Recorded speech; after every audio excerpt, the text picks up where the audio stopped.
अच्छे लोगों का चयन करने की जी उसका मापदंड क्या? देखिए, ये सवाल हर जगह लोग पूछते हैं कि अच्छे लोगों का मापदंड क्या है। मापदंड कोई पढ़ाई नहीं है, कोई हमारे द्वारा बनाया गया मानक नहीं है। अच्छे लोगों की, सही लोगों की पहचान सिर्फ और सिर्फ समाज ही कर सकता है।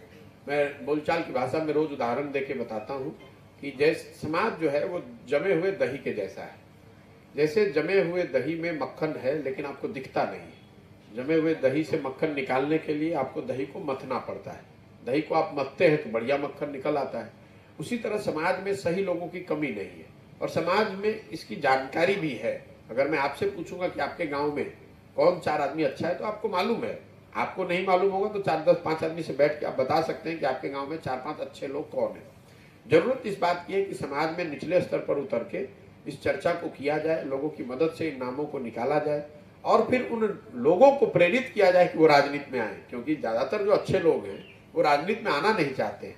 वो आएंगे इसलिए कि मेरी भूमिका इतनी है कि उनको ऐसा लगता है कि अगर मैं सही आदमी हूं तो मैं संसाधन कहां से लाऊंगा, व्यवस्था कैसे करूंगा, जाति से कैसे निपटूंगा, बड़े बड़े नेताओं से लड़ूंगा कैसे।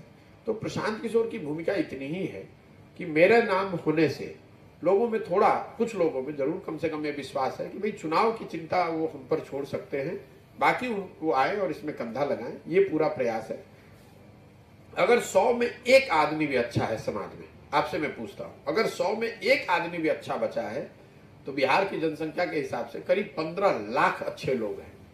बिहार की व्यवस्था को सुधारने के लिए आपको 1 लाख के करीब अच्छे लोग चाहिए कम से कम।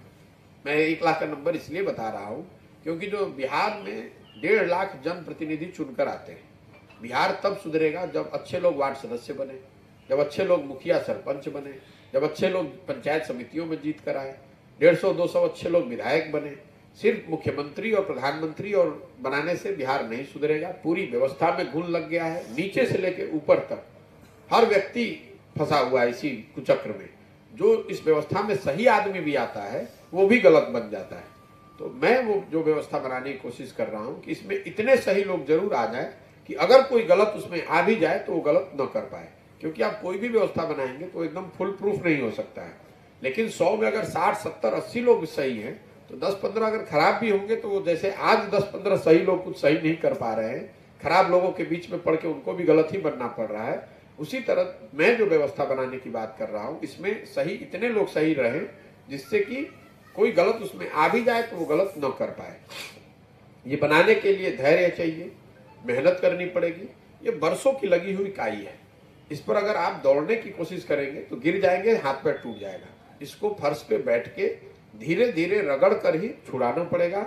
लेकिन जब काई ऐसी चीज नहीं जिसको छुड़ाया नहीं जा सकता है। काई अगर किसी फर्श पे लग जाए इसका मतलब ये नहीं कि फर्श टूटी हुई है।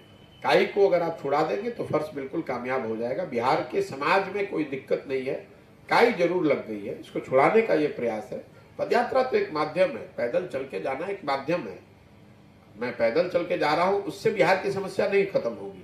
समस्या तब खत्म होगी जब मैं समाज को बेहतर तरीके से समझूं, उन लोगों को अपने साथ जोड़ पाऊं जो इसको सुधार सकते हैं।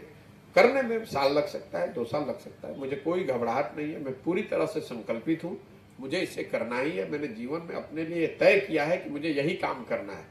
चुनाव लड़ना, लड़ाना, जीत हार, उन सब चीजों से परे हटके, क्योंकि मेरी अपनी समझ ये है, 10 साल, 15 साल, 20 साल का जो मेरा अपना अनुभव रहा है देश विदेश सब जगह काम करने के बाद, कि समाज को जगाए बगैर राजनीति में कोई आमूल चूल परिवर्तन नहीं लाया जा सकता है।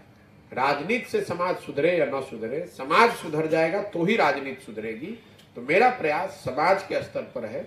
मैं समाज को अगर बेहतर कर लूं तो इससे राजनीति, एक सुचितापूर्ण राजनीति की बात बनाई जा सकती है। जब सुचितापूर्ण राजनीति होगी तभी बिहार में नए विकास, नए आगे बढ़ने की बात हो सकती है।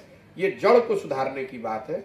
वरना जब हम बात करते हैं भ्रष्टाचार की, शिक्षा की, स्वास्थ्य की, रोजगार की, ये सब पेड़ की टहनियां हैं।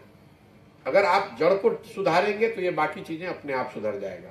नहीं तो हर टहनी पर आप सुधार करने का प्रयास करते रहेंगे। जब जड़ ही खराब हो गया है तो पेड़ की टहनी स्वस्थ और बेहतर कैसे होगी। ये प्रयास है उस जड़ को मजबूत करने का और इसी में लगे